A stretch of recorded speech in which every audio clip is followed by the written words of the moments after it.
La oposición presentó hoy temprano en la mañana finalmente la acusación constitucional en contra del presidente Sebastián Piñera tras las revelaciones del llamado caso Pandora Papers. Para hablar de este y otros temas de la contingencia nos acompaña desde el Congreso, lo vemos en pantalla, el diputado Jaime Naranjo, diputado del Partido Socialista y coordinador de la acusación contra el presidente Piñera. Diputado, bienvenido acá a las 24 horas, ¿cómo le va? Muy bien, un gusto saludarlo, Andrés. A ver, diputado, hoy día el ministro Osa fue bien duro con la acusación. Dijo, tiene un fin puramente electoral, fue calculada para que se vote antes de las elecciones. Yo no había visto un trabajo jurídico tan poco serio. Le dieron duro la acusación, por lo menos desde La Moneda. Mire, a mí me llama la atención que el foco esté puesto en la cuestión electoral y no esté puesto en lo grave de los hechos denunciados. Uno esperaría que al abordar un tema tan delicado como este, lo veamos como país. Esta no se trata de una acusación de oposición contra el gobierno y por eso nos alienta el ánimo y el espíritu que detrás de esta acusación no solamente van a estar los parlamentarios de oposición. Yo no tengo ninguna duda que probablemente muchos parlamentarios de derecha respalden esta acusación, porque creo que los hechos que se han denunciado, y como muy bien lo señalamos en los fundamentos de la acusación constitucional, aquí se ha afectado gravemente y se ha infringido abiertamente el principio de probidad, por un lado. Y por otro lado, como lo hemos señalado a través del documento que lo tengo aquí en mis manos, esto ha comprometido gravemente el honor de la nación. Es un documento que está aquí, Andrés, sí, que usted podrá ver, no es una cosa liviana ni ligera. Fíjese usted que cuando el ministro hizo esas declaraciones, y no me extraña porque él ha sido uno de los grandes defensores que ha tenido el presidente desde La Moneda, ni siquiera estaba en circulación el documento.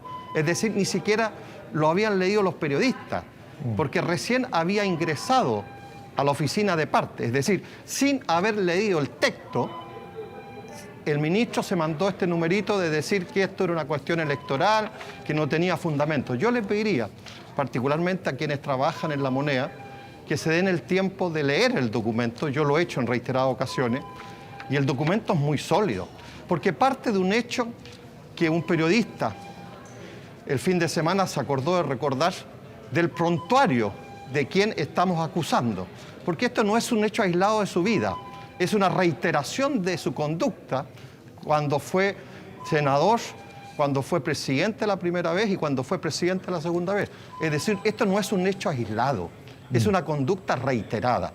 Y yo creo que el país está cansado de situaciones como esta y por consiguiente, porque ha puesto de verdad en una situación muy cómoda el país. Usted compartirá conmigo que la imagen país está por el suelo. Es decir, que nuestro presidente sea acusado de algo tan grave como utilizar su cargo para favorecer intereses económicos de su familia, es una acusación muy grave. Fíjese usted que en otros países del continente y del mundo, por mucho menos, ya han renunciado. El canciller de Austria, sin ir más lejos, por estar involucrado en algunos hechos, ya renunció, y esto es lo que normalmente ocurre. Yo no estoy diciendo que el presidente renuncie, solo estoy diciendo que dejemos que las distintas instituciones que están investigando este hecho lo hagan. Por un lado, impuestos internos, que está viendo la evasión tributaria; por otro lado, la Fiscalía, que ha planteado el cohecho y el soborno; y nosotros, como institución de la República, ver la responsabilidad política del presidente. Entonces, aquí no se trata de un acto electorero, no se trata de un acto de un golpe blando, como se ha querido señalar, sino que creemos que por la gravedad de los hechos estemos a la altura de las acusaciones en que está enfrentado el presidente, sí, y actuemos con la responsabilidad política que corresponde. Sí, diputado, son más de 100 páginas, 2 capítulos. El primero, faltas graves a la probidad que ustedes acusan, y también que en el segundo capítulo que se puso en tela de juicio, el honor de la nación. A ver, le quiero hacer una pregunta bien clara, diputado. A ver, la Fiscalía reabre el caso, obviamente porque no está incluido este tercer pago dentro de las cláusulas de la investigación primera.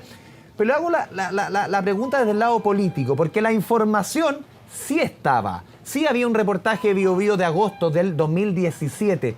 ¿Por qué la acusación viene 4 años después de una información que públicamente era conocida? Mire, antes que nosotros, la Fiscalía ha señalado que esto no estaba en los antecedentes. ¿Sí? Y por eso que la Fiscalía ha abierto una investigación por cohecho y soborno. Segundo, usted compartirá conmigo de que hay decisiones administrativas que el gobierno debiera haber tomado y que curiosamente no tomó. Haber declarado zona de interés Dominga, o bien haber firmado el Tratado de Escazú, el Acuerdo de Escazú. Entonces, claramente, hay decisiones administrativas en este periodo que van justamente en el sentido de favorecer el proyecto Dominga y no de paralizarlo, como fue el planteamiento del gobierno anterior de la presidenta Bachelet. Todos los funcionarios subalternos de este gobierno han favorecido el proyecto Dominga.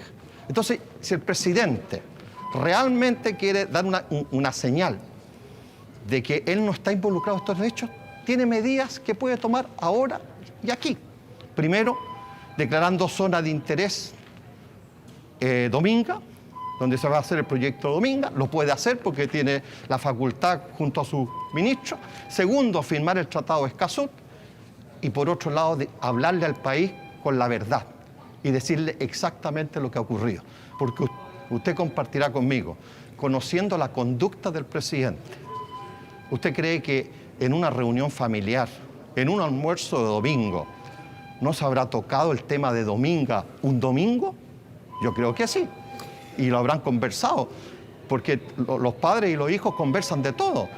¿Y cómo no van a conversar de una cosa que es de interés familiar en un almuerzo dominical? Sí, es que por eso yo vuelvo a preguntarle, diputado, porque claro, usted me menciona varias veces el tema de la investigación que llega a la Fiscalía, que se reabre, pero insisto en el punto, esta información políticamente ya era conocida. ¿Por qué no se presenta la acusación antes, cuando una información que ya era conocida? Era conocida sin todos los antecedentes que tenemos hoy La tercera día. cláusula, un reportaje de agosto del 2017 de Bío-Bío. Pero no en los términos que se ha conocido hoy día y los antecedentes que se han recopilado hoy día. De tal manera de que decir por qué no se acusó ahora y por qué antes y no ahora, es porque hoy día hemos acumulado un sinnúmero de hechos que nos parece que hoy día es la oportunidad. Y no porque estemos próximos a la elección, como se ha pretendido señalar, sino porque, lamentablemente, estos hechos serán conocidos ahora. Porque el proyecto Dominga está ahora, es ahora donde se está tratando de implementar y ejecutar, no hace 4 años atrás. Y por consiguiente son ahora hechos nuevos que demuestran que las acciones administrativas del gobierno y de los subalternos del presidente, lo único que han hecho es favorecer al proyecto Dominga. Y eso es un hecho más que relevante para acusar al presidente de la República, porque claramente hay señales que el principio de la probidad ha sido afectado. Y usted compartirá conmigo, el presidente de la República en un país tiene que dar el ejemplo. Es la primera autoridad, es como yo digo, el hermano mayor. Y por consiguiente, a nadie, y menos a nosotros, nos gusta tener que hacer esta acusación, porque sabemos que esto es un sentir nacional. El país está golpeado, está indignado, siente vergüenza ¿Diputado? de que nuestro presidente esté empañando la figura de su cargo y por otro lado afectando la imagen internacional del país. Sí, si uno consulta, diputado, a abogados constitucionalistas que se manejan en el tema, aquí hay opiniones para todos los gustos, pero hay una opinión que me llamó en particular, que solamente se la quiero consultar, de Macarena Díez, que la cita hoy día el diario La Segunda, una abogada de la Universidad de Finisterra, dice: lo prudente sería esperar lo resuelto por la investigación de la Fiscalía y ahí presentar la acusación, porque se puede dar un escenario, imagínense que se destituye al presidente, pero la Fiscalía nuevamente, como sucedió el año 2007, se puede dar el escenario que lo sobresea. Mire, sobre constitucionalista usted podrá escoger diversas versiones sobre la materia. Y por cierto que... Por eso yo le pregunto este escenario, como pueden ser muchos, por eso le planteo la pregunta desde ese punto. Mire, nosotros creemos que no. Que hay que esperar que la Fiscalía emite su juicio. No, porque son cosas paralelas. La Fiscalía está haciendo una acción penal, impuesto interno, una evasión tributaria. Nosotros estamos viendo responsabilidad política. Nosotros no somos un tribunal de justicia para abordar temas penales, ni somos impuestos internos para ver esa evasión tributaria. Lo que nos corresponde como Parlamento, de acuerdo a la Constitución y a nuestras atribuciones, es ver si el presidente tiene responsabilidad política en los hechos. Y eso es la tarea nuestra, y la estamos cumpliendo. Porque lo peor que podría haber ocurrido es que el Parlamento hubiera mirado para el techo, hubiera sido cómplice silencioso de esos actos. Y lo que hemos hecho es actuar con responsabilidad. ¿Y qué significa actuar con responsabilidad? Presentar esta acusación constitucional y ver a través de ella si el presidente tiene responsabilidad política. Y después el Senado, como tribunal, verá acaso le da el curso de acción a esta acusación constitucional. Usted da por descontada que la Cámara, con los 78 votos que se necesitan, la va a aprobar, distinto al escenario, eso sí, en el Senado.